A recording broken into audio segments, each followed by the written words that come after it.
Yes, people. Yes, people. Don't forget to check out Doggy Diamond's No Filter, the actual audio version of this podcast. Can we do a do-over? Cut? No. Don't forget to check out Doggy Diamond's No Filter, the actual audio version of this podcast on Apple Music and Spotify. The links are right below in the description box. Also, it's on SoundCloud.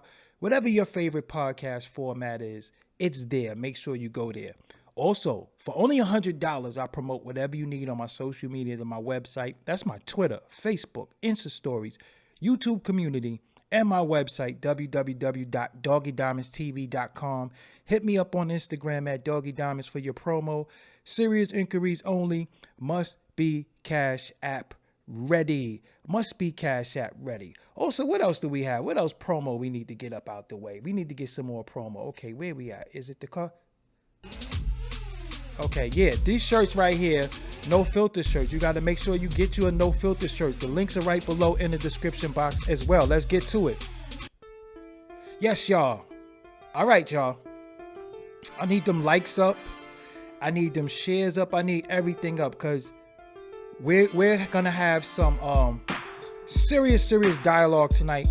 I tell you right off the rip, it's based off of a comment that not a comment, a question that I asked a while ago. So I want to go a little bit more in depth tonight, but I want the fellas to chime in. I don't want it to feel like it's just for the ladies. But remember when I asked before, how old were you when guys first started to holler at you? I want to go a little bit more in depth with that topic and speak to that. And I want, some actual testimony. And I want the fellas to chime in too, because I want to talk about that, because I think that that's something that is very, very important for people who have children or young ones in their family. So, I wanted to expound on that.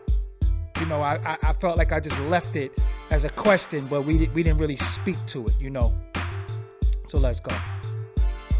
All right. I get caught up in the beat.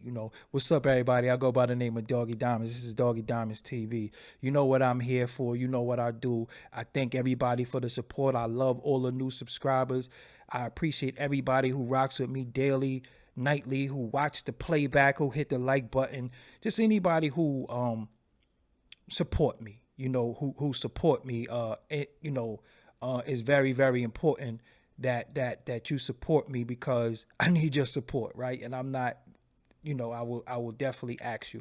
So, this is something important to me, because what I'm realizing is that we're in a world right now where everything is basically sexualized, right?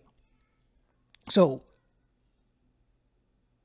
what hope is there for the children? Now, growing up, I can say that I had to sort certain things visually. You might find your Uncle Ass book, or you might find the tapes, or whatever the case may be. You might find certain things, but now it's right there in your face. It's on your phone. It's on social media. It's on TikTok. It's on Instagram. It's on Facebook. It's definitely on Twitter. And what I'm tripping off of right now is like, the children must be seeing something, and I want to know the influence that it must have on the children, because for us it wasn't out there like that, but the vultures was out, the mentality was out. Because I see some of the ladies, and I seen some of the ladies' testimony. They was like, they was 11, they was 12 years old, and they had 40-year-old men hitting on them. What the hell is going on? So in today's society, R. Kelly is ostracized. People like R. Kelly, people like Harvey Weinstein, Jeffrey Epstein, these names that they don't want to talk about, because they quick to put it on R. Kelly, right? They quick to say R. Kelly this, R. Kelly that. But y'all got some of y'all people too who've been doing it too. So as much as they say R. Kelly did this, R. Kelly did that, they have more. Not saying it's a ratio that we need to do, but we gonna stop capping like it's just R. Kelly that was on that type of shit. There's more people that's like that, and there's more R. Kellys, and it's more Jeffrey Epstein's than it is R. Kelly. And if you notice, when you say so, we can say R. Kelly all day. We could throw him under the bus And to a certain extent, he might deserve some of the throwing under the bus. But when you say Jeffrey Epstein and we try to get to those names on that list and them flight logs, we get censored. They probably censor this video. They probably not going to monetize it. I probably don't make a damn dollar off this video, but it's not really about that. It's really about us speaking about something that is going on right in front of us. Because, just think about this, right?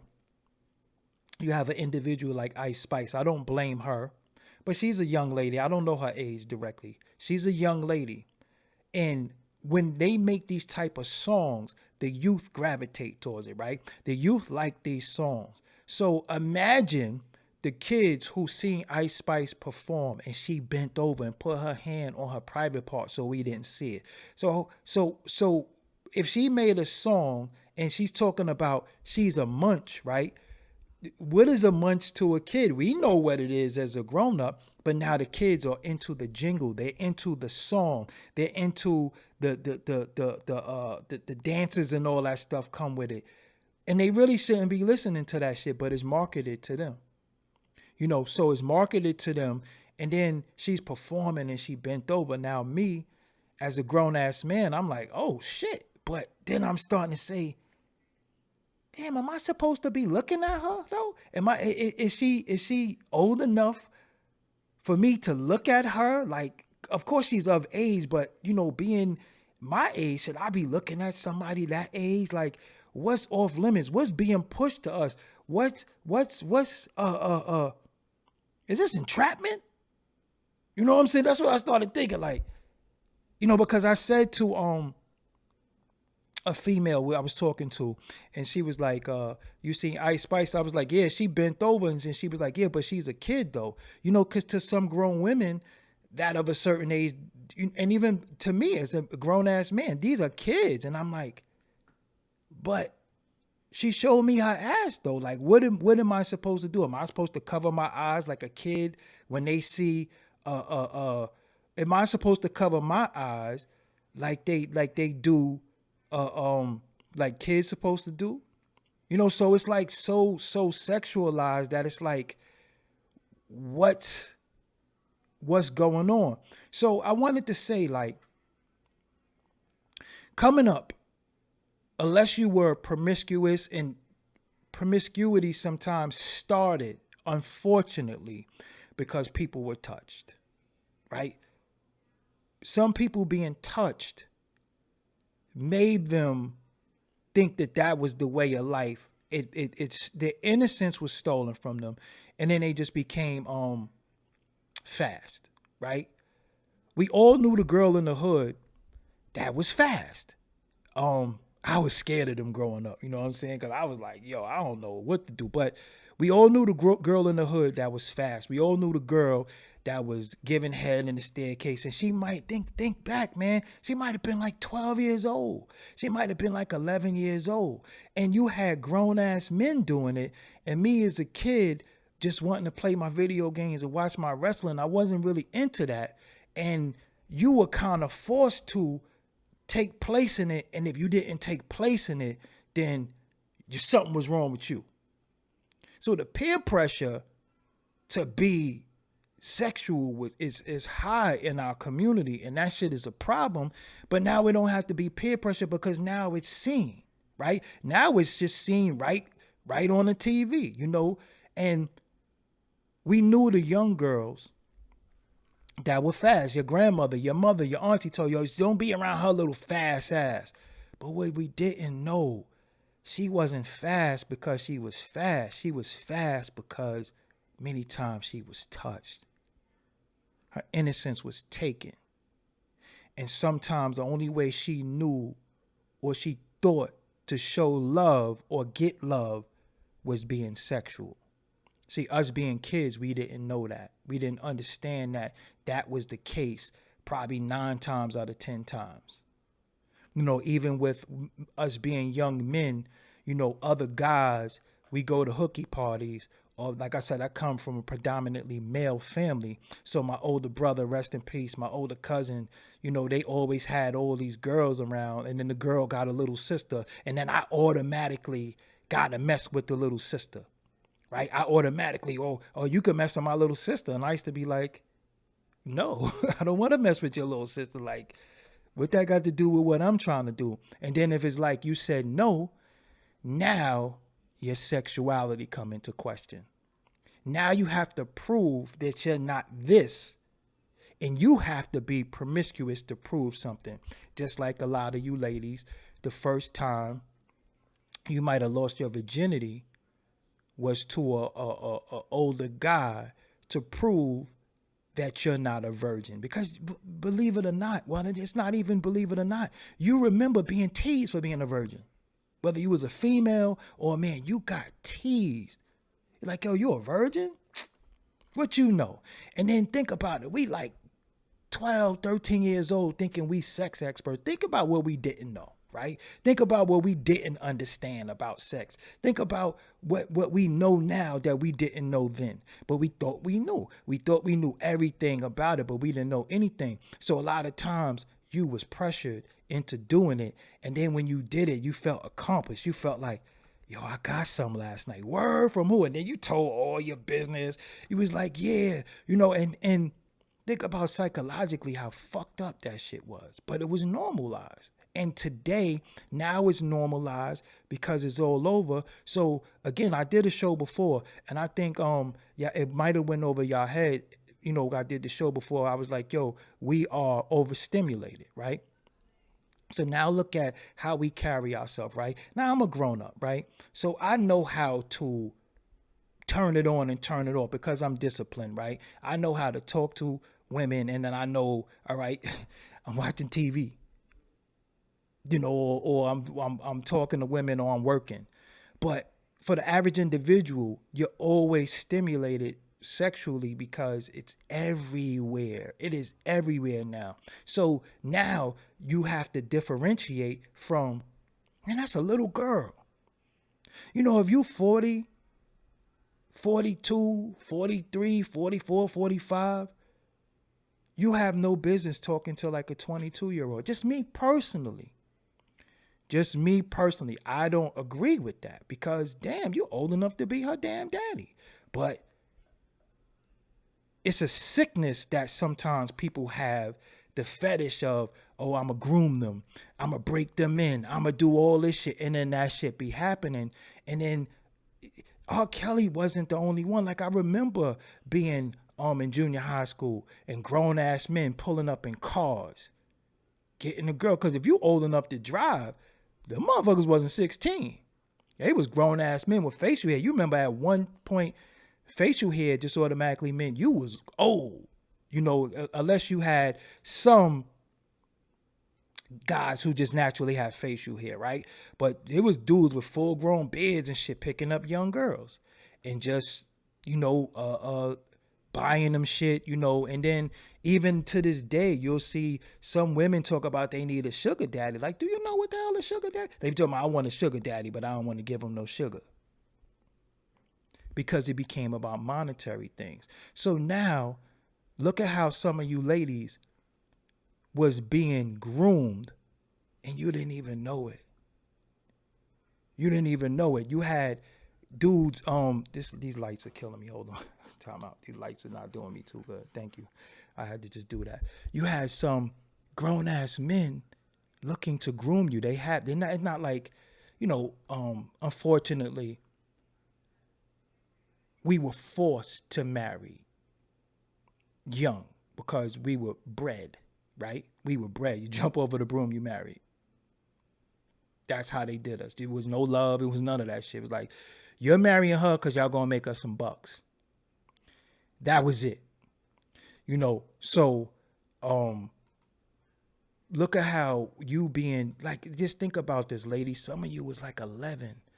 Some of you was like 12 years old, and it was grown ass men saying the most obscene shit to you, and you didn't even understand it. But if you grew up with daddy issues, you grew up, your older cousins might have already been touching on you. Your older brother might have been touching on you. Your own father might have been there touching on you. Your uncle, because respectfully, some uncles is fucking creeps. They don't give a damn. They just like, yo, ain't my daughter. I don't care.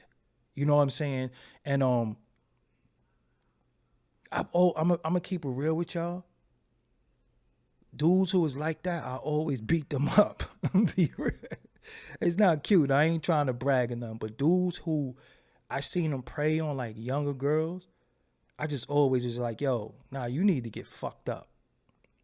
Like seriously, I always been like, nah, you gonna get fucked up because if you can't differentiate a grown ass woman from a baby, you got to get your ass whipped. Then come to find out, some of the men got touched too. But this is the irony, and this is the double standard. When you a young man and you got touched by an older woman, you get points for that. But you're abused too. You're abused too. You're abused too. Even me being a young man, wanting to play video games and just wanting to I didn't know what being a grown-up was. You know, once you start having sex, that's grown people business right there. That's not child shit. That ain't no little kid shit. That's grown people business. Because anytime you can ejaculate and get somebody pregnant and a woman has eggs and she could get, a little girl has eggs and she could get pregnant, that's grown man shit now. That's grown woman shit. That ain't no little kid shit. So I just think about how when I was young, I was pressured into doing it, and I really didn't want to. Like, I really didn't want to, but it was like, if you're not doing it, you weird. You know what I'm saying? Like, we all doing it. You know, like, remember the first time you tongue kissed? You was like, what the fuck is this shit? Like, and you were pretty much pressured into it. You know, like, I couldn't imagine a lot of people that has been say, yo, I can't wait to just kiss. And even it's the sickness is so deep down that you have 3-year-old children, a little boy, and the neighbor got a little girl. And what do they say? They gonna be boyfriend and girlfriend when they get older. You seen that shit. Oh, you raising them. You're grooming them. You're sexualizing babies. Oh, that's his little girlfriend. And I respect my cousin because he told his kids, his sons, he was like, yo, before you get a girlfriend, you got to ask me for permission. You're not even responsible for yourself. So if you fuck around and go out there and do something you ain't got no business doing and bring a baby in the world, I'm going to have to take care of them. So no, you ask me first. If you like girls and you want to talk to a girl, you got to ask for permission. And I think that should go on in the household. I think more monitoring should be going on because imagine people, you sending your little 12-year-old daughter out to school and then you just, you want to win their trust and they want to win your trust and you say, you know what, today I'm not driving you to school. You could take the bus. You know what, I'm not driving you to school. You could get on the train and it's some grown ass man looking at your daughter because the food is different. Respectfully, some of these young women are a little bit more developed. Some of these young men are a little bit more developed. So dudes are not even differentiating between children and grown ass fucking men and women. And they don't care.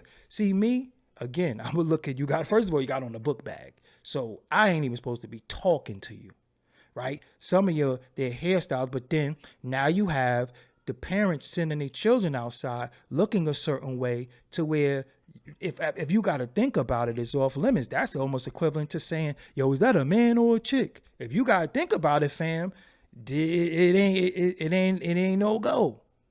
I never look like, yo, I don't know if that's a man or if I think it's a man, I ain't fucking with it.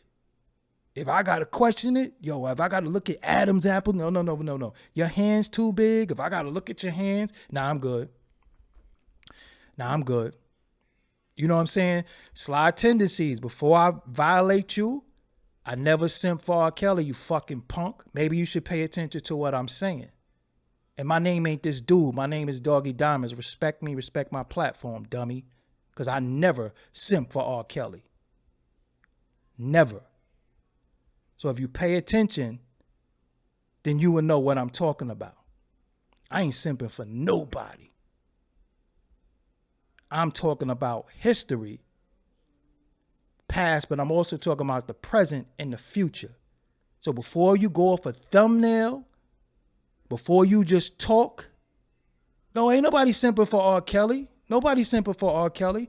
We sitting here talking about, listen, we talking about what's going on, because again, it is many R. Kellys, right? And if I disrespected you, I'm wrong, because if you wasn't disrespecting me, I apologize then. But I'm just saying, there are many R. Kellys, but he is just the case study that got blown up. Because you mean to tell me, because you know it's funny, right?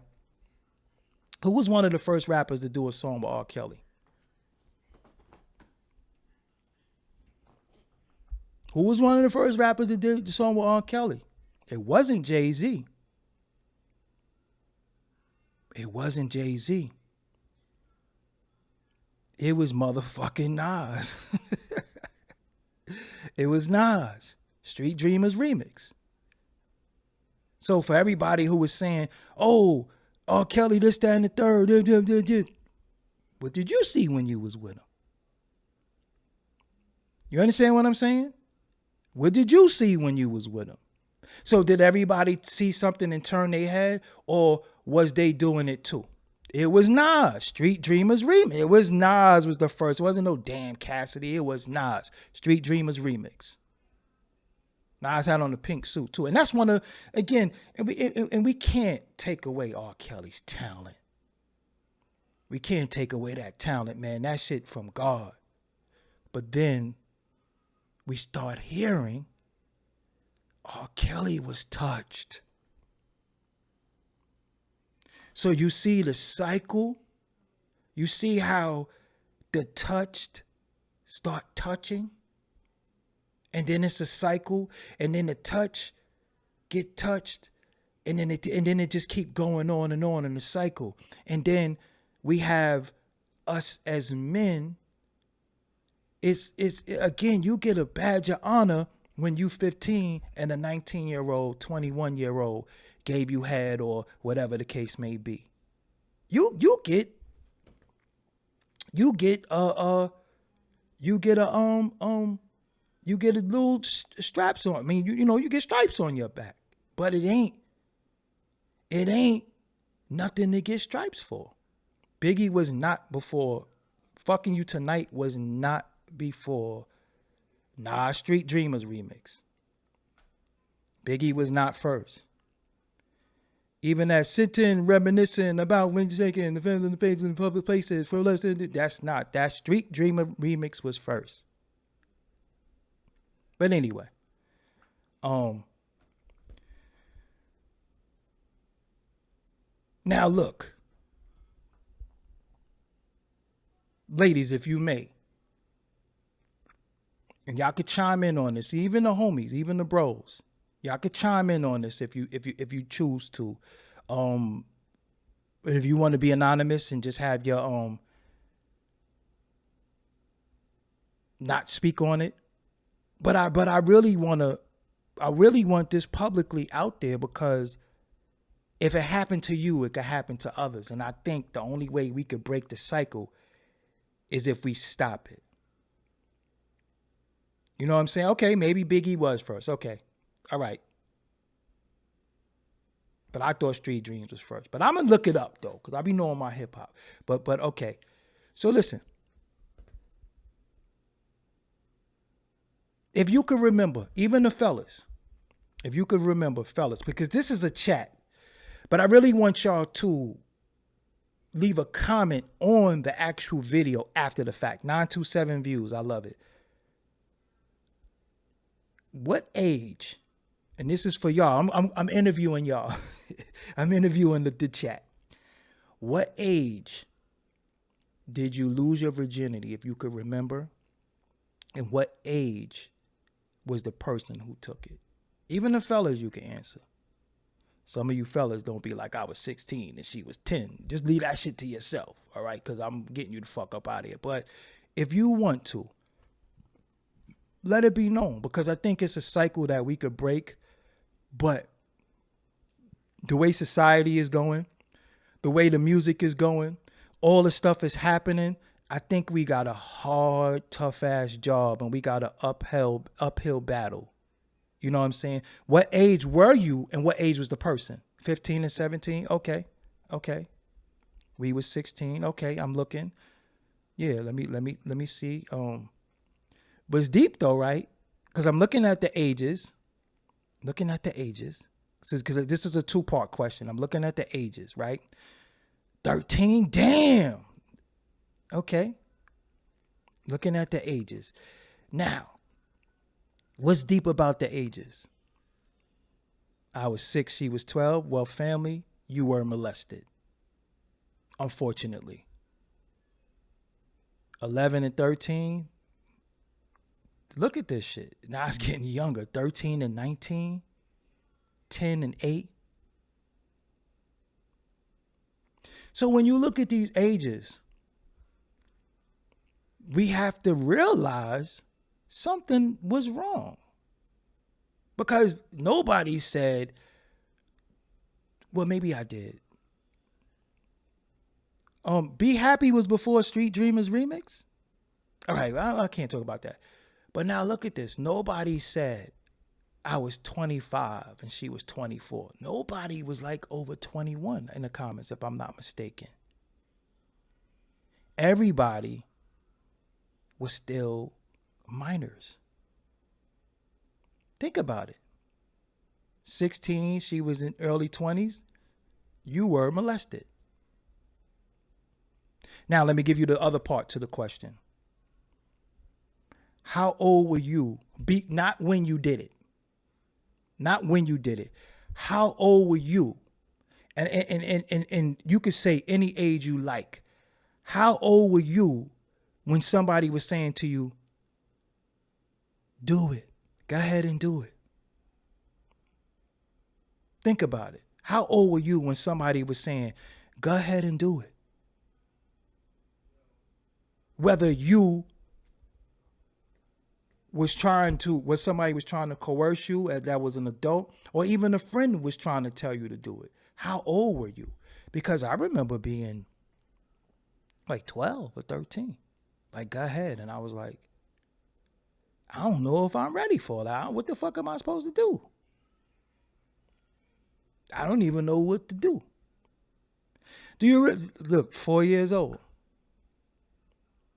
Now dry humping was a thing too. Look, 10, 15. Look at this. We still 11, 14. And fellas, you know we got it bad, man. Like, fellas, we got it bad. Because if you don't, you know what they gonna call us. 8 years old. Look at this shit. Look at this shit. This is deep. This is deep. This is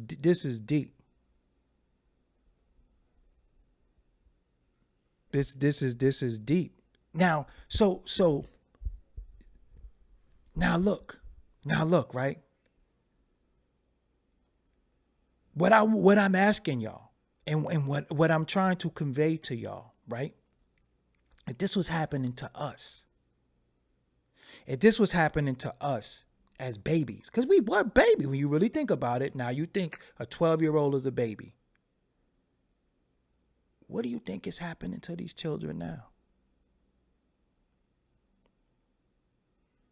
Remember we was playing shit like Catch and Kiss?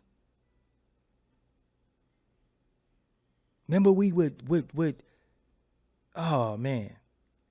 Yeah, I am, but when you're not ready, you was going to get called a fun boy.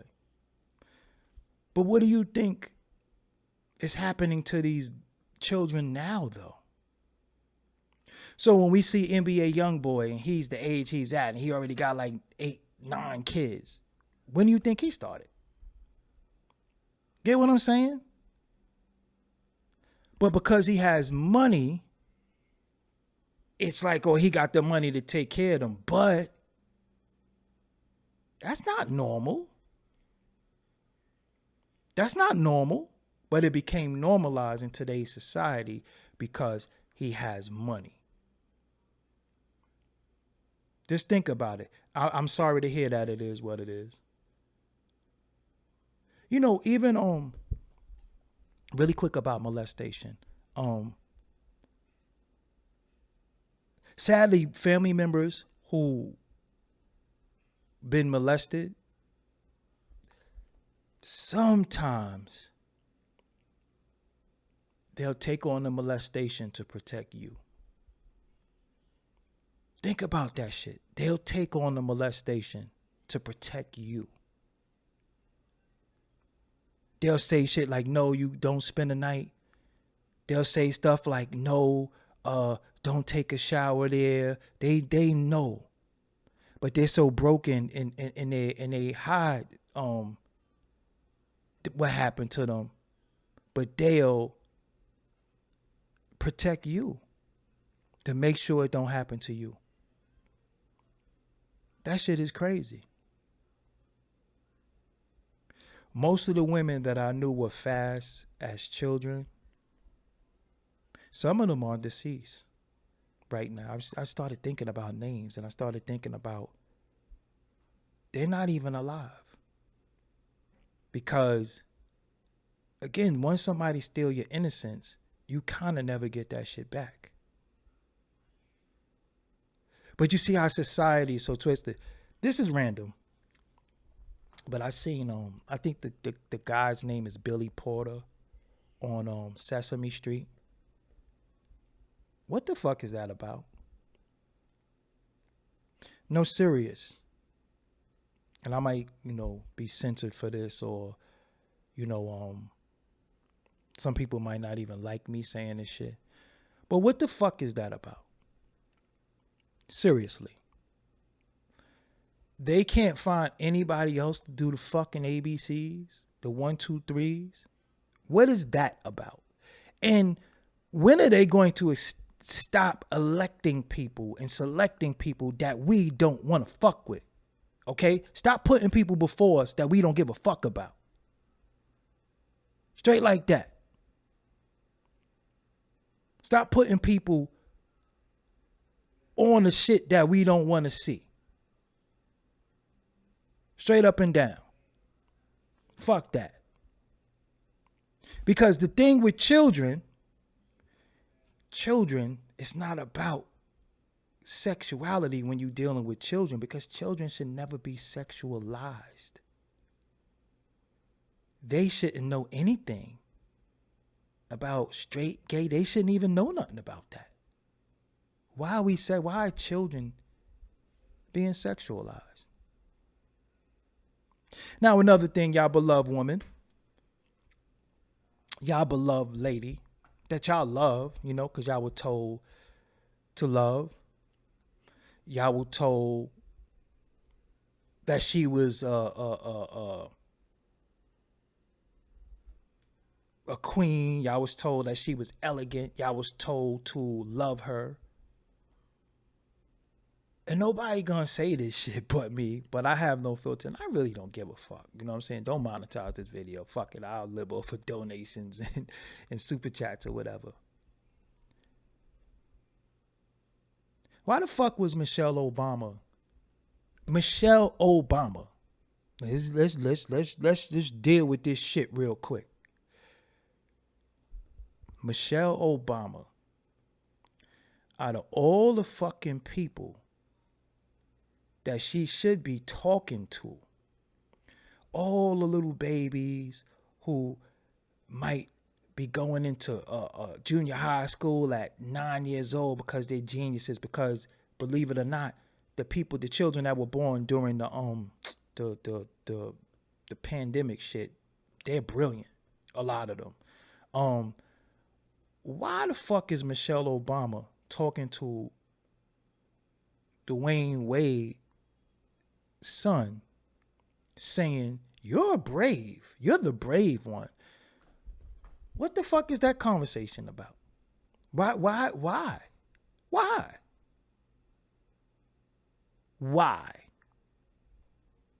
And your choice of sexuality makes you brave? That's your fucking choice. That don't make you brave. I mean, shit. I like women. I like getting head. Why I can't talk to Michelle? Where the fuck is my bravery award at? Because I like getting head.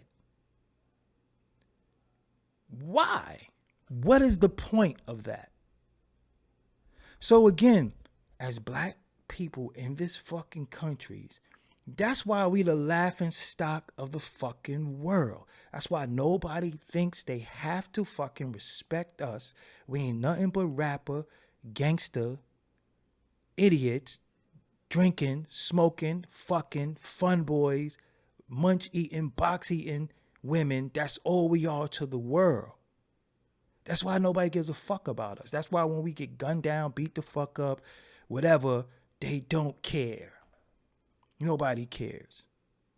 Nobody gives a fuck because we have already been labeled. And every time they see us, that's the light they see us in. And the problem is that I try to tell the people, you have the power. You have the power to elevate people via hitting share, via hitting like, via sending shit. But you won't do it. You won't do it. You rather complain about shit than to help change or help somebody who's speaking for change. I gotta go on the Breakfast Club. I gotta be on certain platforms for you to say, oh, I fuck with him. No, it should start here. We can't wait for these corporations to come sponsor our independence because they're not going to sponsor independent voices. They're not going to sponsor voices of reason. They're not going to pay for that because there's no money in that. So that's why your super chats is important. That's why your cash apps is important because we get to take it, put it into the product, and definitely make the product bigger and better. But a lot of times people just won't do it. And then these other individuals are getting paid. These other individuals are getting paid to push the bullshit on you. So you wonder, damn, why are they always on TV? Because they're getting paid. They are funded. They push the liquor. They push the weed. They push all that shit. You understand what I'm saying? Spoons and forks, you are absolutely right.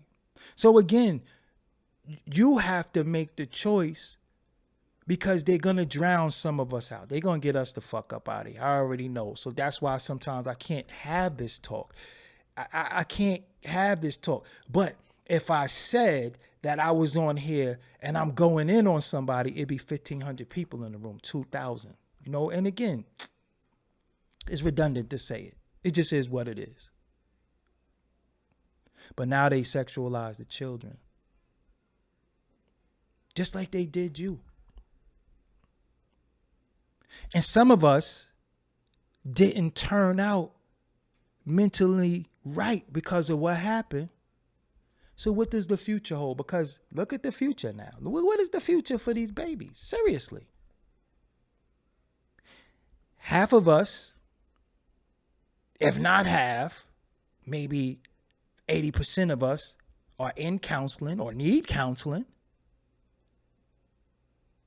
And you're so afraid for your children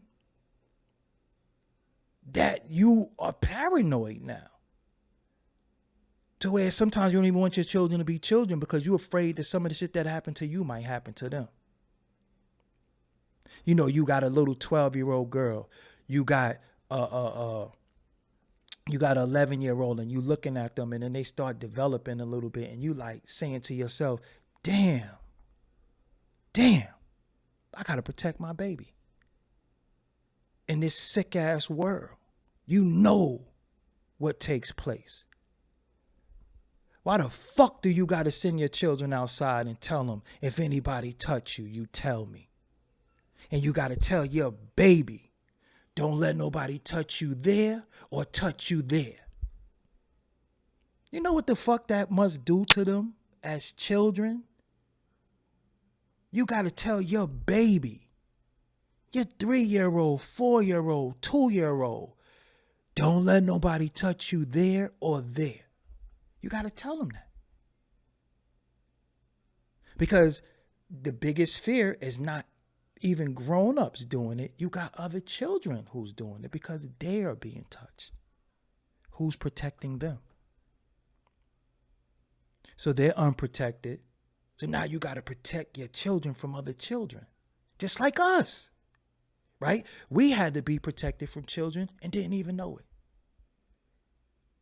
Because when you was 11, the girl was trying to kiss on you. And respectfully, being told I was cute coming up was kind of a curse. Because the cute boy was supposed to have all the girls.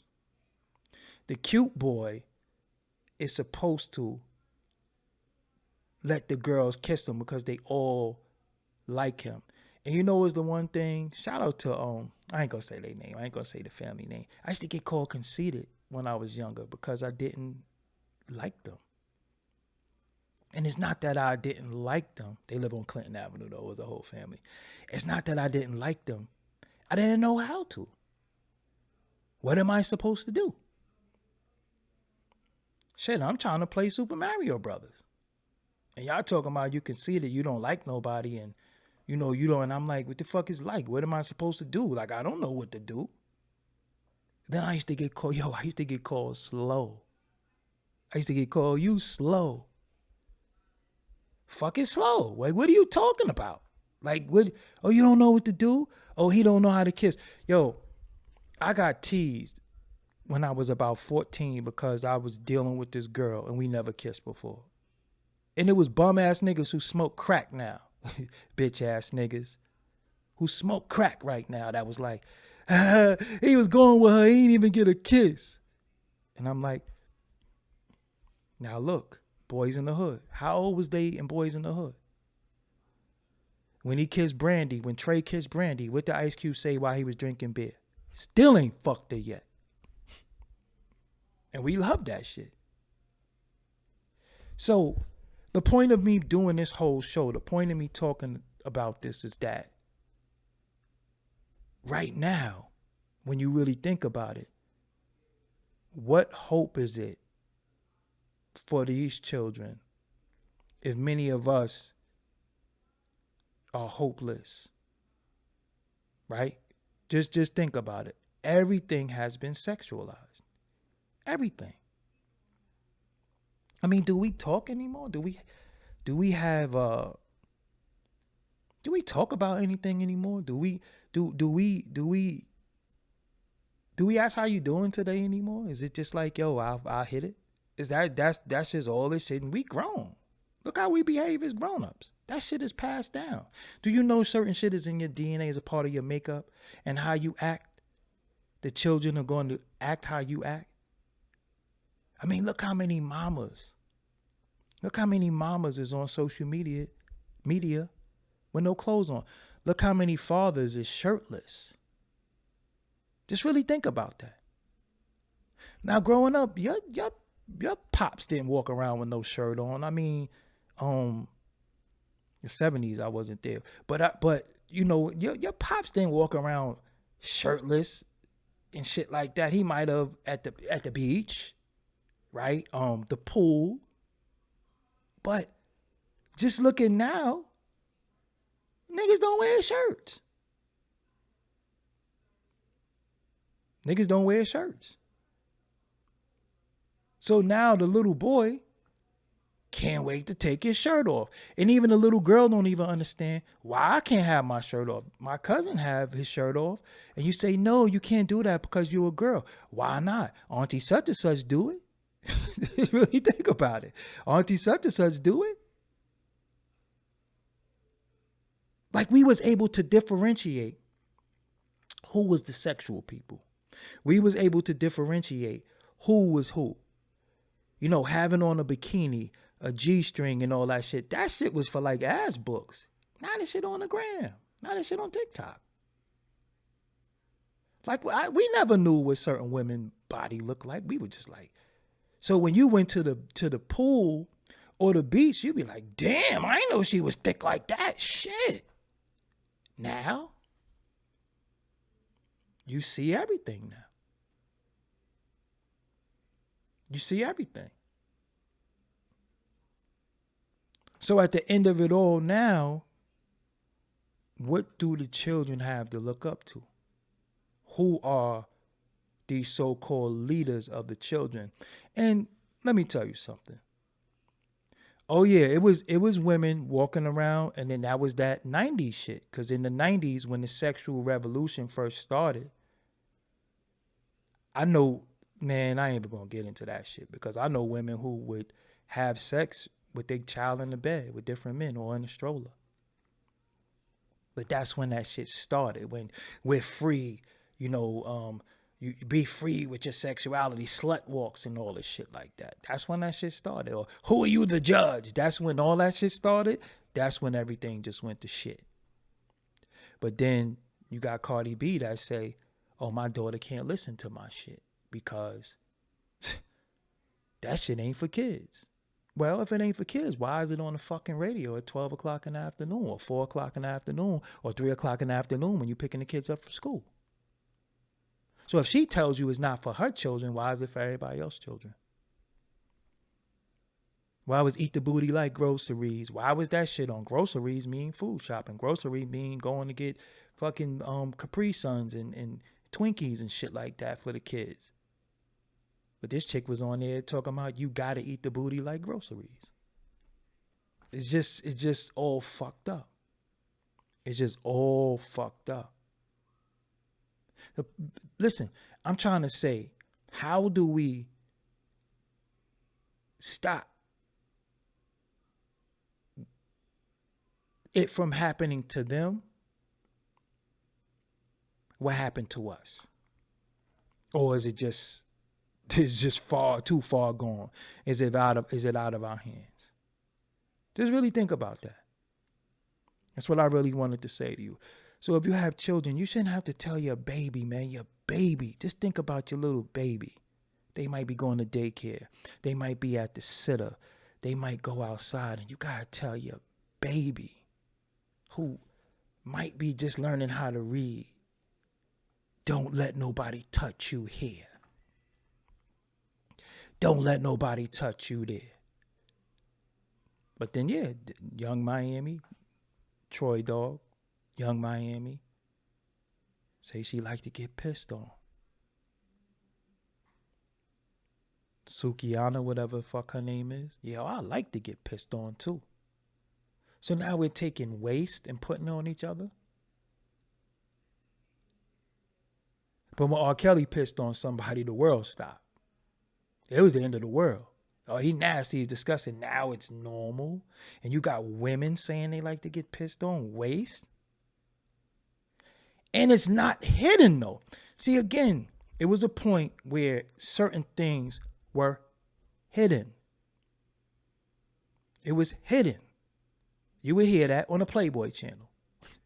You would hear that on HBO, Real Sex HBO. You would hear it now. Now that shit is mainstream television. Now it's on the internet. Now it's on YouTube. And they monetize that. But they won't monetize this though. And I ain't never said nothing perverted on here. I ain't endorsing nothing perverted on here. Well, besides me getting head and liking head, but I'm grown. But this can't get monetized because it's not on a network that supports that shit. So you have women sitting there talking about they like to get pissed on. And then you got a 54, 55-year-old man talk about act bad with young girls, the city girls, talking about act bad. Just really think how fucked up shit is. And we accept everything because the person's success. And remember when I was talking about this shit before, you see how many people in the comments saying, it sound like you hating on Diddy. Hating on what? See, the truth should never be considered hate. Now, if I'm lying, call me out on my lies. Say you lying on him. You're lying on him. No, he didn't do that. They didn't do that. That's what you should be saying to somebody. Stop lying on a person. But if you're telling the truth about somebody, how is people offended by the truth? The truth is the truth. And it's not what I think, it's what they say, it's what comes out of their mouth. So if you said something and I repeat what you said and say how inappropriate it is, how am I hating on you? That's what the fuck you said. That's not what I said. That's not what I think. That's what you think. That's what you said. So again, we at a day and time where what's inappropriate now? What's for the eyes of the children? The little boys is in trouble because now you got all these fucking deviants where they don't know if they like men, women, they just like anything. You don't think the little boys is in trouble from these fucking dudes when you got this dude on Sesame Street?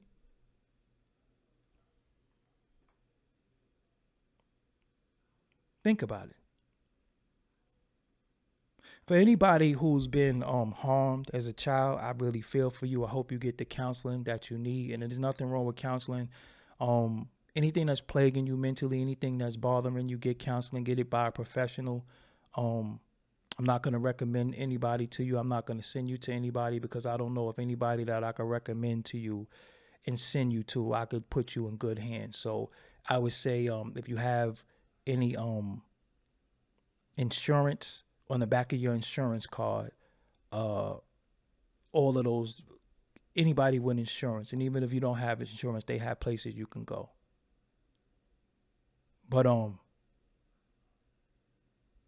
talk to a professional who's not going to exploit you and that's not going to take what happened to you and use it against you. That's all I'm gonna say about that.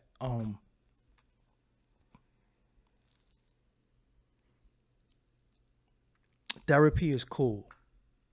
It's therapeutic. Always, you don't have to talk to somebody if you don't choose to. You have to be ready to speak. And in speaking to somebody,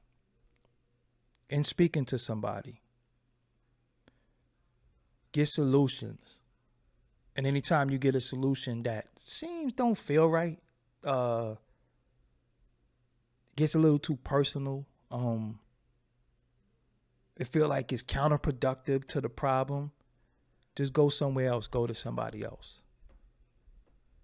Because when you get the solution, you want prevention. You want to talk to somebody that's going to tell you, yeah, I understand what happened, but it's not your fault, and again, you want to be told that Be More Best. Thank you for sponsoring my independence with that super chat. You want to be told that it's not your fault what happened to you as a child, young man, young woman. And you want to be told that there is a way that you can overcome your thoughts. You don't want to be told, anyway, I'm going to chill. But I went to therapy before, and I always tell y'all about therapy, and I always talk about mental health with y'all. Mental health is not a bad day. Mental health is not a bad week. Mental health is not a bad month. Mental health is when you're in a crisis and you find yourself in a crisis many times and you don't know what to do. When you don't know why you feel the way you feel, why you're thinking the way you're thinking, and you just can't focus, you can't figure it out, or you do have issues and problems that are bothering you and plaguing you, and you don't know how to cope. That's what mental health is. Mental health is not always schizophrenia, talking to yourself, hearing voices. That's not, it's many different facets of mental health, right? So when I went through my crisis, because I was diagnosed with PTSD, it was a point in my life where I had everything going for myself. Had everything. Had a female that I was with that thought loved me. That's a whole nother story. But I lived somewhere. I ate good. But something was missing. Something was wrong. I didn't understand. I didn't understand what was wrong. I didn't understand what was happening with me. And I remember being a grown-ass man. I'm this big 300-pound nigga, super duper aggressive. I got my gun, knocking niggas out and all this shit. And I just remember one day just feeling extremely sad. Just sad, like sadness. And I remember wanting to cry. But fuck I'm crying for? Like nothing happened in particular. Nothing happened. And I remember just feeling like I want to cry. And I don't even know why. Nothing happened. Nothing happened. It just was a feeling that came over me. And I remember finally crying. And I was like, that was a good cry. I felt better. But I didn't feel better from the cry because I didn't even know why I was fucking crying. Right? And I remember from that day crying. And then I kept crying. And I remember the girl I was dealing with at the time was like, what's wrong? And I was like, yo, you know what? I have no idea. I don't know why I'm crying. I don't know what's making me cry. I don't know. I don't feel right. Like I don't know. Something is bothering me. And she tried everything to help me. And there's nothing she could do. And I remember looking on the back of my insurance. I had HIP at the time, and I remember looking, and I went to see my PCP, primary care provider, and I remember saying, I feel sad, like I don't know what's bothering me, but something makes me sad. And she was like, you're probably going through the A word. And when she said the A word, I was like, the A word? The fuck is the A word? She was like, anxiety. And I was like, well, I always been a kid who was anxious because, and then it hit me. It hit me. Y'all always was scared and anxious as a child because my father smoked crack. And when he leave the house, many things ran through my mind when I was left alone as a child. And it would be, is he gonna come back? Because what if he go out and somebody kill him? I'm going to be an orphan and I'm going to be in foster care. You think all types of shit. And when you're intelligent as a child, sometimes you're too intelligent for your own good. And I used to say, I'm going to be an orphan. I already don't have my mother and all I got is my father. And when you're young, you don't know your parents use drugs. You don't know. So I would say, damn, I'm going to be an orphan. Nobody's going to take care of me. What if he died? I'm hungry. I don't got no food, so I don't know what I'm gonna eat. And what if the monster come kill me? Because I used to watch a lot of horror movies, so I had a lot of shit going through my mind as a child. Now the problem is, it's two parts. One thing, it was okay when I went to school because I knew I would get up, go to school, iron my school clothes, go to school, and I knew I would eat. And I would try to get like a little extra apple or some shit to go home so it could be my dinner or whatever. But then summertime hits. And now you're not going nowhere. But he ain't home. He ain't been home in days. So I'm in the house by myself. Now, when you young, you so poor, you don't have a house phone, right? Like, a house phone was a luxury. Now the children don't even have cell phones. I mean, the children don't even have house phones. They have cell phones, right? The children have cell phones. So you don't have no house phone. You do not have no house phone. That shit was a luxury growing up in like the late 80s. That shit was a luxury to have a house phone. So you don't have no phone. So you in the house by yourself. But you're not allowed to open the door and you're not allowed to answer the door. So you in the house by yourself. So what happened to me is I was grown.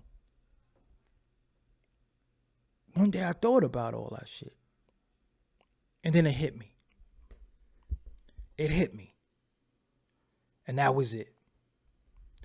When it hit me, I fell into this deep depression. Because the child in me, although I'm this big grown man, never got over the shit that happened to me when I was a child. I just suppressed it. How I suppressed it? I used to get drunk. And fuck a lot of girls. Because that's what everybody else was doing. I used to make music, fuck a lot, and drink. And be violent. It's that Brooklyn shit.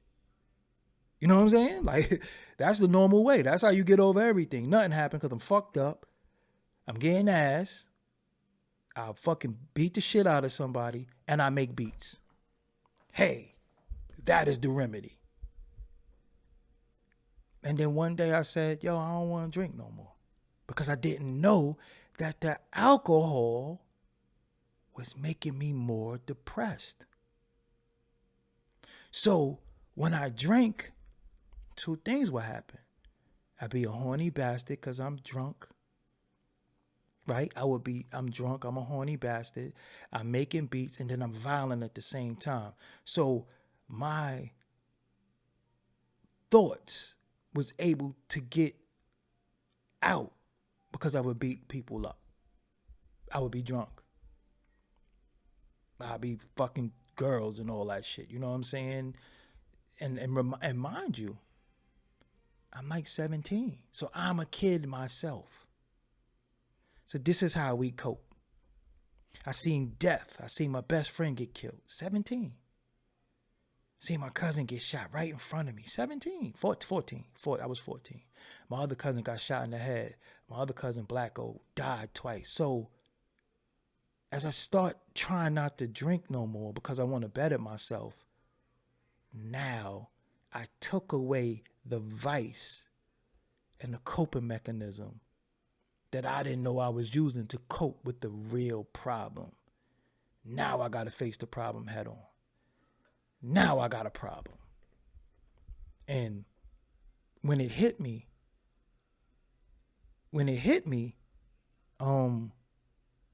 I try to talk to my siblings. And to this very day, motherfucking June 13th, 2023, I do not like to be diagnosed by people. I will fucking punch you in your mouth to this day. If you say, nah, that's because, do not do that to me. I do not like that because you don't fucking know shit. You're not a professional. You don't know. And one of the things that we like to do with each other is we like to diagnose each other. We like to say, nah, you going through that because you don't know. Because if a person didn't tell you in its entirety what's going on, you don't know.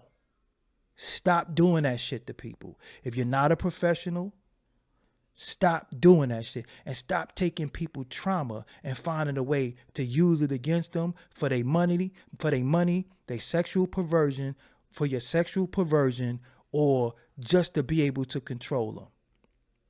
Sometimes you just gotta listen and shut the fuck up. But a lot of times we be like, nah, that's because you don't know. You don't know. You honestly don't know. Because sometimes it's a little deeper than what they telling you. Sometimes they're just giving you something on the surface. And here you go. Nah, dude, that's because you don't know. Shut up. And I remember talking to my older brother, my older sister, rest in peace to both of them. And I'm the baby. And I went through so much shit because I was younger than them. And I remember talking to them.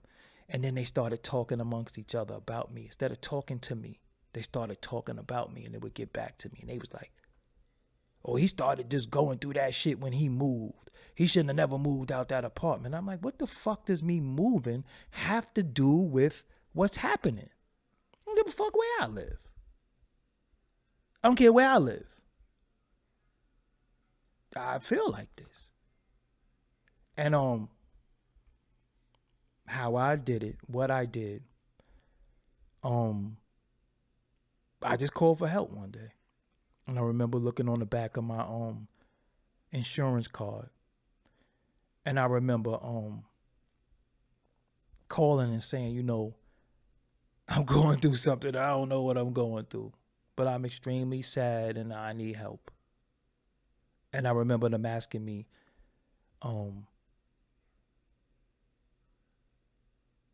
do you feel like hurting yourself or hurting somebody else? I was like, well, no, I don't want to hurt myself. I was like, I got some people ass I want to kick, but no, I don't want to hurt nobody. I just don't want to be sad no more, and I need to talk to somebody.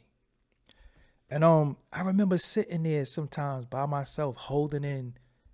You do you know what it's like to just be? Well, maybe many of you do, and this is why these conversations are important. And this is why I need to be like on a fucking Breakfast Club or a different platform besides my YouTube, or y'all need to hit share and like. And even if you want to clip this and put this on your shit, it's fine. You know what I'm saying? Not on your YouTube, but I remember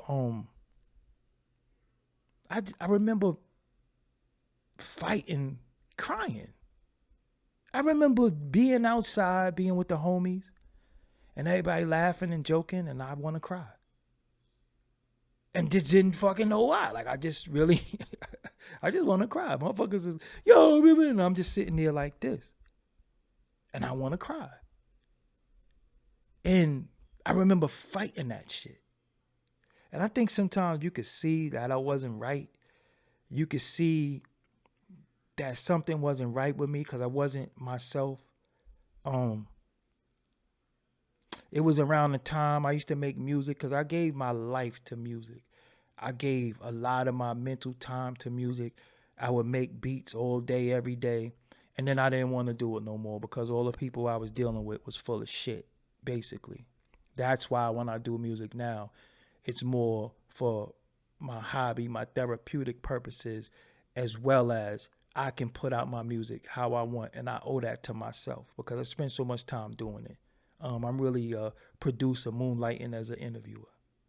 I always say that to people, like, I'm really a music producer, but I do this because I got knowledge of the culture, so I like to speak on it. So I remember going to therapy.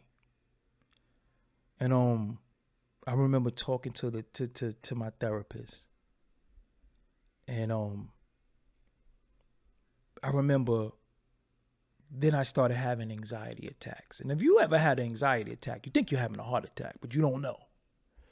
But you just know your heart is beating fast as a motherfucker. You feel like you're going to fall out. You're sweating and you are scared to death. You don't even know why you scared. You don't even know why you afraid. But you are scared. You don't even know why. And it's nothing that can stop what's happening when you're having an anxiety attack.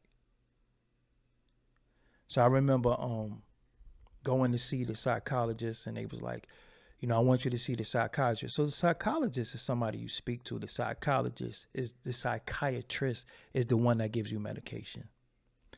And I remember going to see the therapist, and they was like, we want you to talk to the psychiatrist. And they sent me over there, and I remember for like 2 weeks, he gave me something called Klonopin, which is equivalent to like Xanax and all that stuff. And I remember when I would have an anxiety attack, I would take it. And this was like 2003, 2002. I remember taking it. And I was like, nah, this ain't the answer because I'm going to fucking become addicted to these shits. I'm always want this shit. I got to find out another way. So I upped my therapy sessions, and I remember hooking my studio up. I remember having my SP1200 and saying, you know what, I got to make music. I got to make music. I got to make music. That's why a lot of music I made used to be so soulful. It used to be so soulful because that's how I felt. Because I was crying out and I used to cry through the music.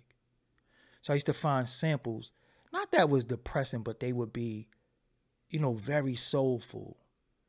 And I found a song that helped me, and I would play the song all day. And it helped me. And it was Donny Hathaway, "Someday We'll All Be Free," and I would just play that song all day. When you listen to the words, I felt like the words resonated with me, and it was just like I was like, one day I'll be free of these thoughts. One day I'll be free of feeling like this. One day I'll be free of feeling like this. So I would just listen to the song all day. And now in 2023, what song you gonna listen to? There is no songs. You gotta go back. Some people are too young to understand older records that might have spoke to you. There were hip hop songs that would speak to me back then. Now, there is no hip hop songs that can speak to you. There are no R&B songs that will speak to you because you eating booty like groceries and sexing you back to sleep, and sex with me is so amazing. There is no songs that will speak to you now. This is the problem. So we're watching a bunch of traumatized, depressed people walking around and to hide from what they're going through, they do it to other people. So even when I was talking to Kermit Campbell and I went in on him, I said, I want you to get help. Of course, he never got help. He's not going to get help. He's just going to keep talking shit and people going to still watch it. But motherfuckers need help. And they think help is that liquor bottle, or they think help is talking shit. See, it's this, and this is when I was saying to him, some of y'all took it as I was shitting on him, which I was because he deserved to be shitted on. But I was telling him, nigga, I was you 15 years ago.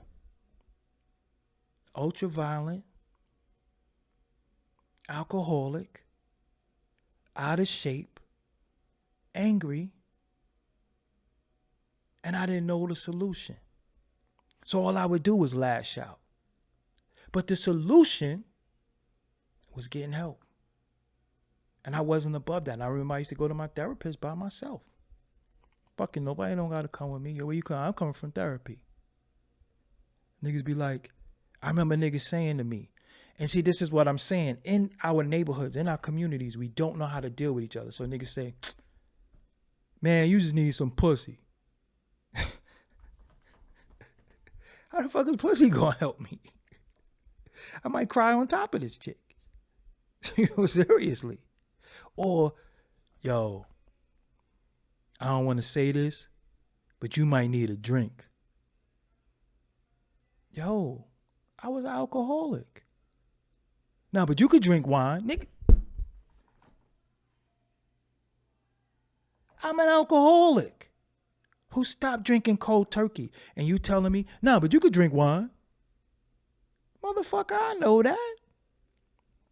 But these are people who don't know no better because, again, we don't go to professionals. And then some of the professionals that we do go to, they exploit you and lead you down the wrong path. So now we're all walking around not trusting each other because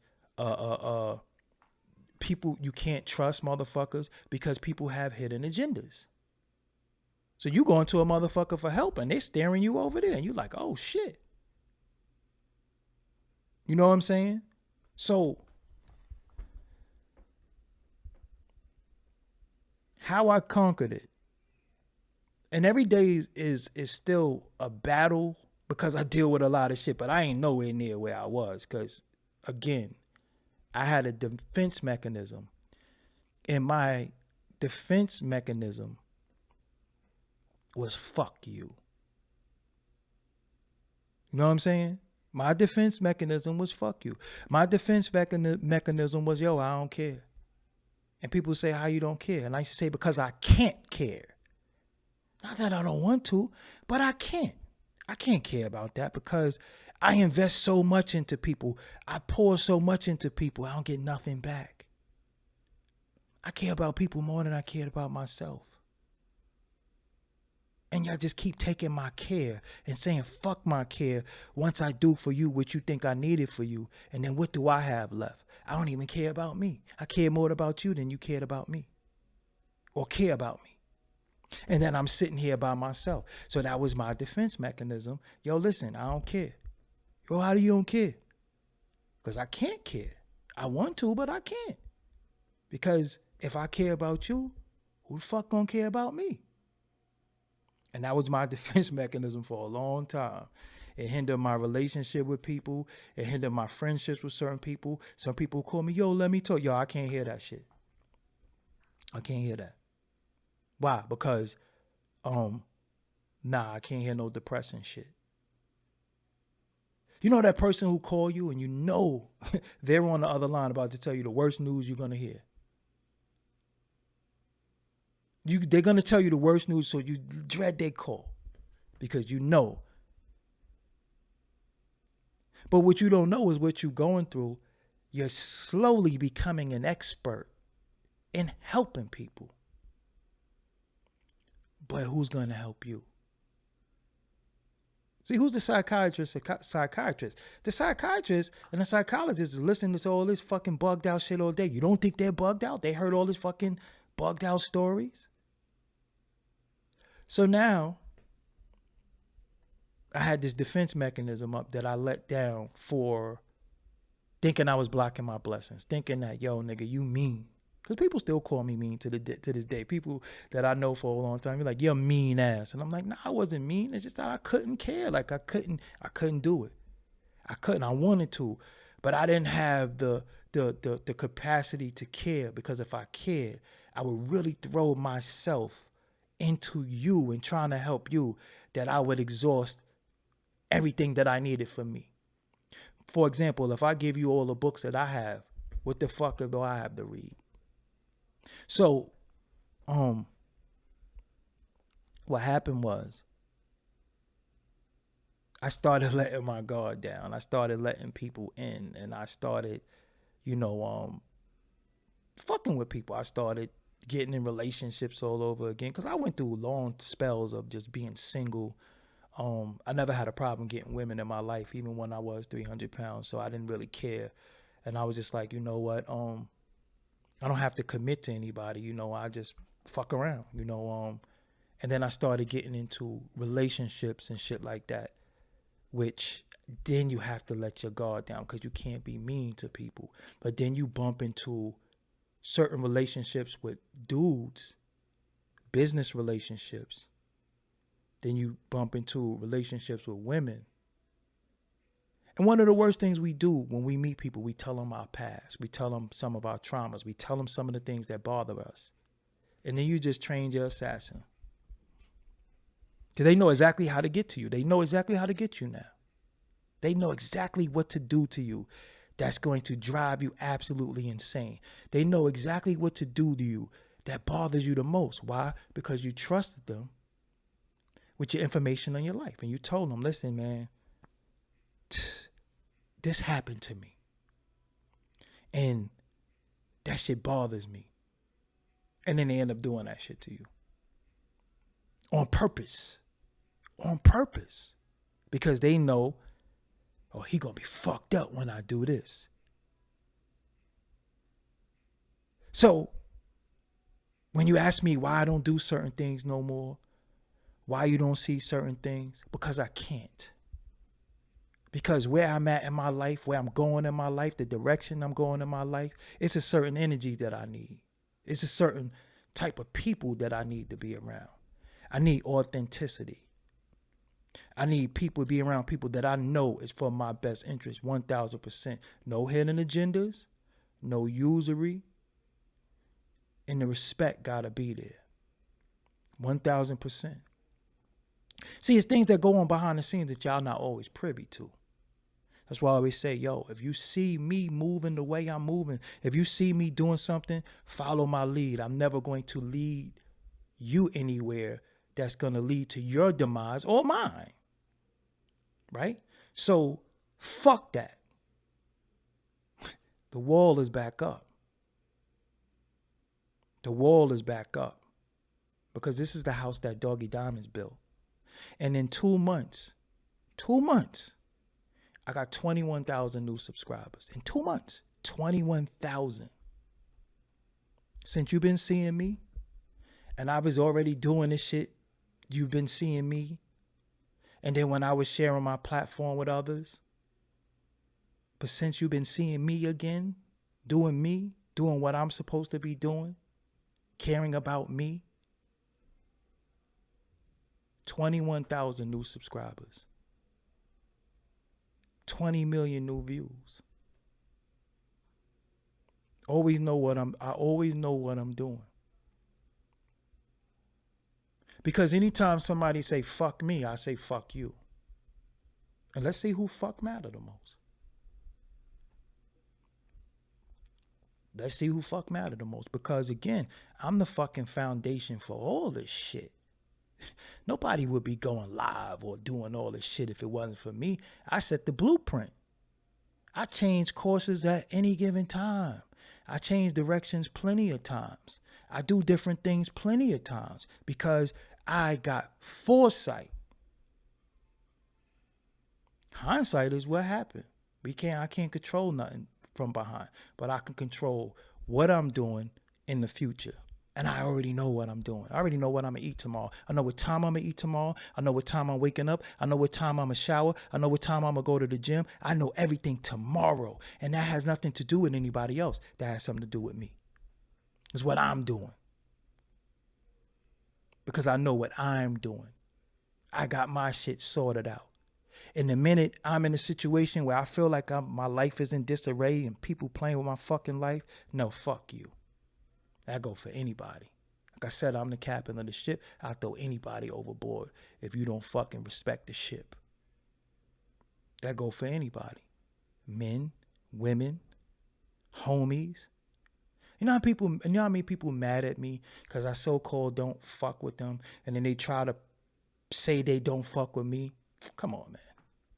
People don't fuck with me because they can't. You can fuck with me because you can't. Because one of the things that you have to do is you have to remove access to yourself. After you done gave all you can to somebody, right? Think about this. You gave all you can to people, whether it's an ex-girl, an ex-homie, ex-business partner. You gave all you can to people. What do you have for you?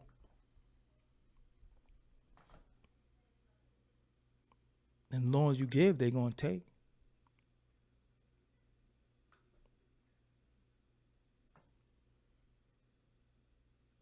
So again, I respect my audience. I love my audience. Without y'all, I wouldn't have nobody to talk to. I wouldn't even be able to give my testimony. I always talk about mental health. Come on, let's go back to 2015 since you see me again, right? I always give y'all my testimony. I always tell y'all what's going on. I try to bring you the greatest content that I could for what I think. Because I could do shit that I know gonna go viral and all that shit, but fuck that shit. It be time to change the talking points. It be time to change what we're talking about because this shit is redundant, right? It's redundant. I don't have all the answers when it comes to certain shit. I don't know, so I don't want to talk about it. But I could talk about what I could talk about because I know what I know, right? I know what I know. And what I don't know, I came and asked y'all because I didn't know that some of y'all was fucking at 11 or, excuse me, you was 10 years old and a grown-ass man was trying to fight. I didn't know that shit. So this is community. With each other, we talking. We really like, oh, shit. So we could be in the chat room and say, I'm sorry to hear that. Somebody in the chat room could say, yo, listen, I've been sober for 2 years, and we can say congratulations because let me tell you something. I have been overextensive to many people, and I don't get the appreciation that I deserve. And one thing, people die from the lack of appreciation, because you think you don't really serve no purpose, because nobody cares. So that's why when I get these testimonies, when I get these DMs and people say, yo, man, listening to you, you know what I'm saying? I don't want to do it, but shout out to Inspector Deck. One day he called me and said, yo, I just heard something you said, man. I got to change my life. And I'm like, damn. I'm influencing the people that got influence. Because this ain't no fake fraud shit. I don't put on a face for y'all. I just put on shades and a fitted cap. But I don't put on a face. This ain't no fraud shit. I don't want no fake fraud shit around me. Give a fuck who it is. I cut off homeboys. I cut off family members because you're not who you say you are. And the people who I help the motherfucking most is out to get me. The fuck is that all about? You could try though. I asked today Ty Phoenix. Shout out to Ty Phoenix. That's the homie. I asked Ty. I said, Ty, why I keep seeing the number 333? What does it mean? She said something is that means you got universal protection. Something is letting you know that you're protected. You right. I keep seeing it. My Instagram. 33,000 followers in 3. I keep seeing 333. I just been seeing it for the past few days. I said to y'all before, I'm not here to be malicious to nobody. I'm not here to shit on nobody. Sometimes I say some shit that's the truth and it might seem like I'm going in on somebody, whatever the case may be. But remember, I'm the black piece on the chessboard. You move, just don't be mad when I mate you in 4 moves. But I also said, see, what protect me is not of this earth. It's not a human thing. It's very, very supernatural what protects me. I know that I'm protected because I know I put so much good. I know that I care about everybody. I've cared about others more than I cared about me. I put my feelings, I put my thoughts, I put my love for myself,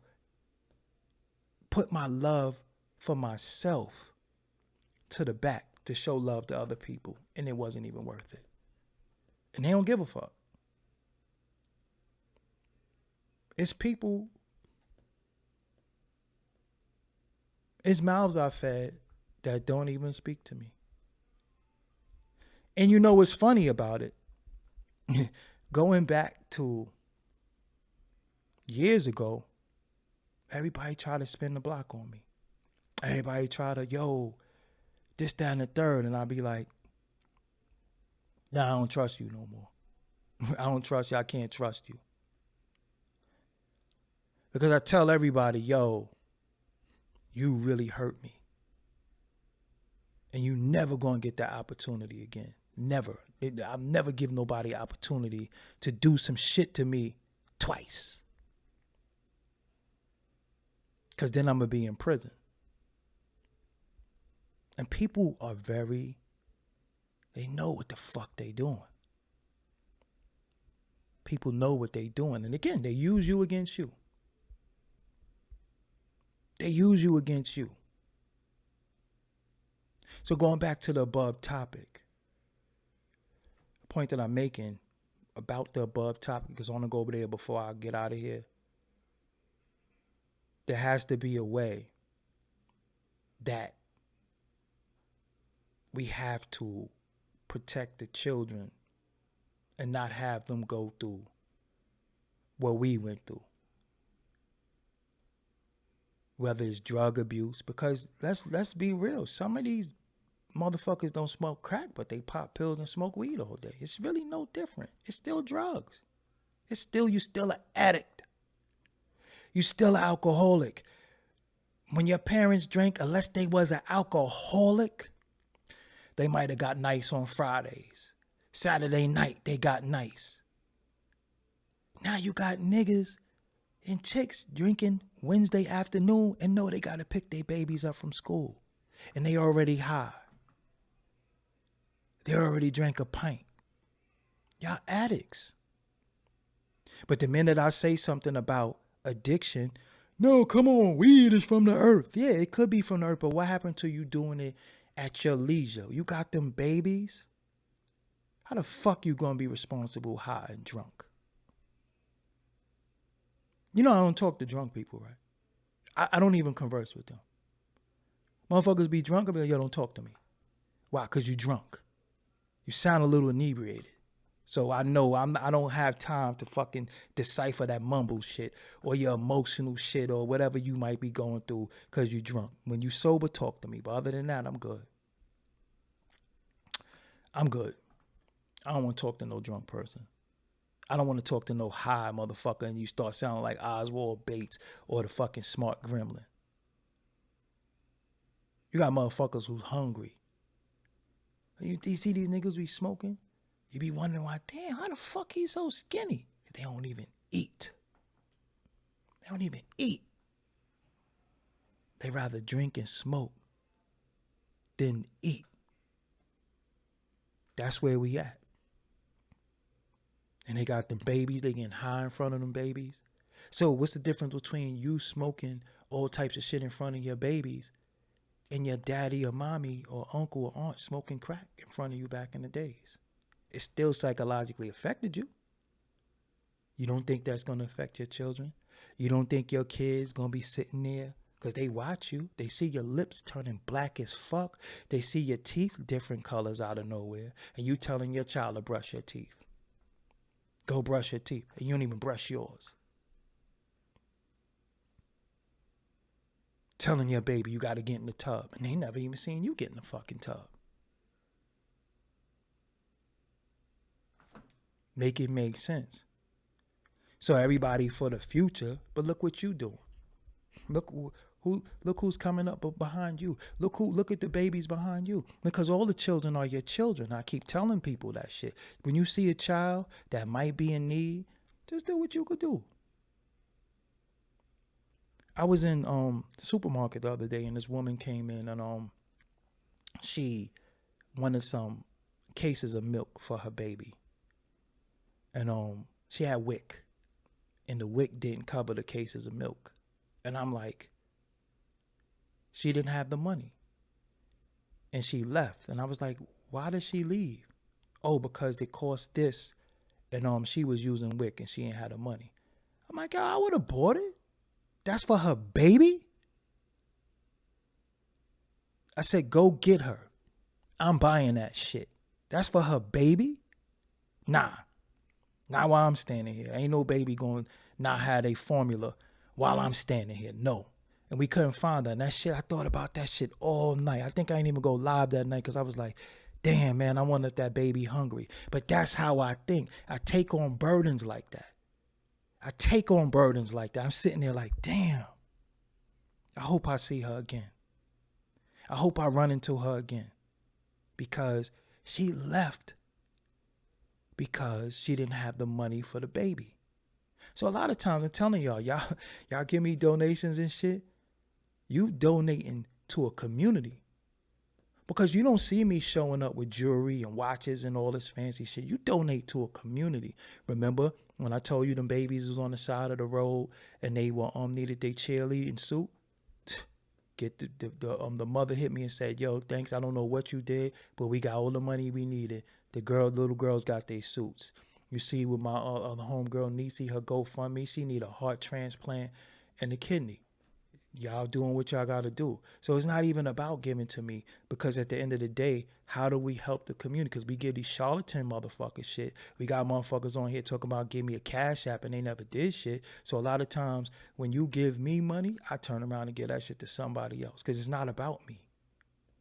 But I'd be damned if I let some woman come in there, go to a grocery store to get formula and the WIC didn't cover and she leave. I think it was like 9 cans too. And I'm like, how much it costs? It's like, I don't give a fuck how much it costs. I'll pay for it.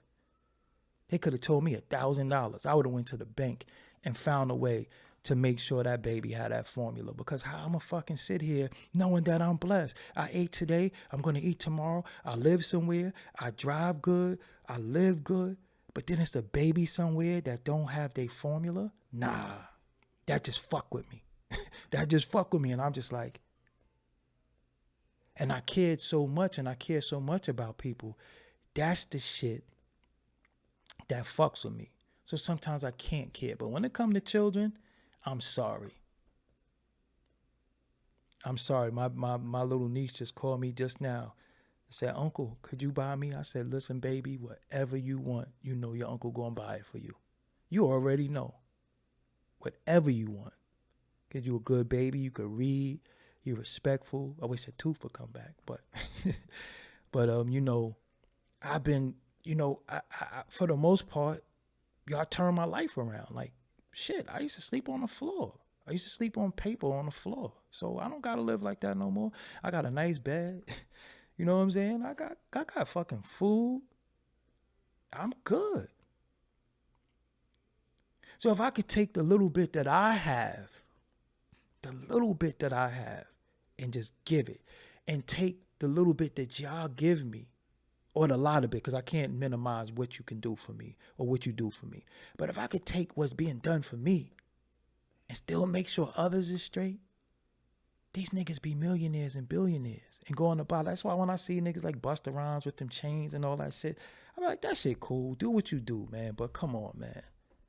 How much fucking chains you need? How many chains do you need? How many chains do you need?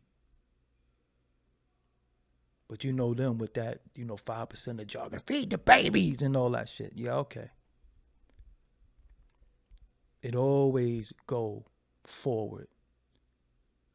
People used to get mad at me. Why you gave that bum money? Because he said he was hungry. He gonna bowl by a crack. I don't know what the fuck he gonna do, but he said he was hungry. Okay? Once it leave my hands, what he do is between him and God. That ain't got nothing to do with me. I just know I did what I needed to do from a respectful place. I never filmed myself giving nobody money. I never wanted props for it because it's embarrassing for somebody to ask. So if they ask, sometimes they really need it. But I never filmed myself doing no charity work. I never filmed myself buying nobody no food. I never did none of that shit. All that shit is monkey bozo shit. You know what I'm saying? All that shit is monkey bozo shit. That's looking for, see, look what I did. Nah, that's not what we do it for. That's not what we do it for. But I've never seen a child in my life within these past few years that looked like they needed something and I didn't give it. I remember being in Target one day and there was this little boy. He made me laugh and I was like, man, I just got to get this baby something. I was like, could I buy him a toy? His mother was like, go ahead. And he woke him. He probably be like 3. He was mad funny. He walked. I said, get what you want. He picked up a car. And I took his car and I remember taking his mother's Cash App and I said, I send you $50 every week for him.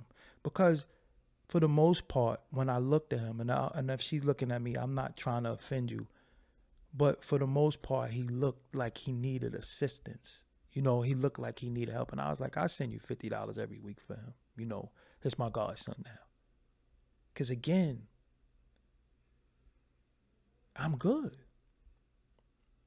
I'm good. See, when I give to people, when I help people, the grateful, because there's some ungrateful motherfuckers. That's a whole nother show. But when I give to the grateful, it's not about me getting money back. It's about, I might have added 5 more years to my life. Me driving down that street, I might have avoided that car crash because I'm such a good person, because I give anything. Shirt off my back, literally. I literally be like, yo, fuck that. Yo, this is for you, this is for you, this is for you. All the children in my family are spoiled. That's why I'm everybody godfather and uncle. Even my little cousins I'm uncle, because they know when you with him, we gonna have fun, and I'm gonna be on the floor jumping with them. They could jump on my head and fart, because at the end of the day, the children are the best part of us. So I'm tying all that in to say we have to be more aware of the children, not just your child, the children. Because what happens now is that you can do all you can for your child, but the child that's neglected becomes the person that can harm your child. I remember talking to my cousin, and we were talking about at-risk children. And I said, all the children are at risk. He said, well, how you figure? I said, because you can do a good job with your child, but then there's a child over there that somebody didn't do a good job with, and they might harm your child. So yeah, you did a good job with yours, but what if they didn't do a good job with theirs? Now that child over there comes over here with bullshit. But just think about how sad that shit is. You gotta tell your baby, don't let nobody touch you here. Think about that shit. So when we hearing these songs and we seeing all this shit, it's crazy. But yo, that's it, man. I'm Doggie Diamonds. All I ask you for is to hit the like button, share. That's it. I'm out of here. I appreciate y'all.